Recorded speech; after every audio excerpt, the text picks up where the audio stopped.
Now, our boy Donald Trump is doing his thing, and the people want to know, especially my friends. They want to know. They're saying they're watching the media. The stuff that he's saying is just, it's a zoo. Right. And my friends have wanted me to ask you, are you embarrassed for the American people? Because it's just like pandemonium out here when you watch what's going on in the headlines. Well, look, I think it's really early in the process. If you look at previous elections, this early in the contest, a lot of times you'll have people who are seen as front runners. Right. Because they're noisy, they get a lot of attention. Correct. Over time, voters take a careful look. The closer you get to actually deciding on a president, everybody gets a little more sober. It's less entertainment, and it's a little more, this is serious business.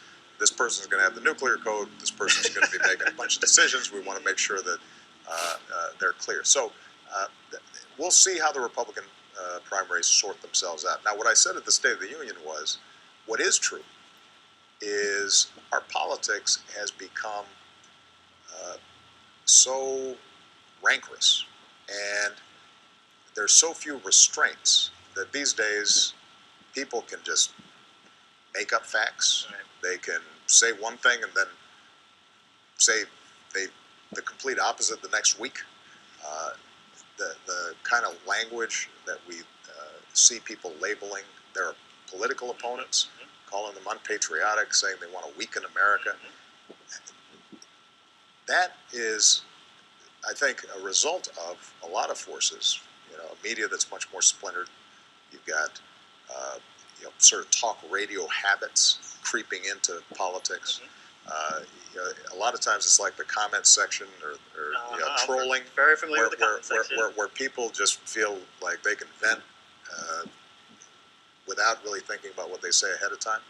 And what I did talk about at the State of the Union is the need for us, if our democracy is going to work, we can have big arguments. We can disagree on a lot of stuff, but we do have to have some basic boundaries where facts are facts. We don't make stuff up. Right. We don't assume malice on the part of other people. The only way to enforce that, by the way, is ultimately for people to vote and reward politicians who are conducting themselves in a way that we respect and punishing those who aren't. Excellent, excellent. All right, so I want to move on to gun control. Yeah. But I want to talk about it a little bit differently than you've been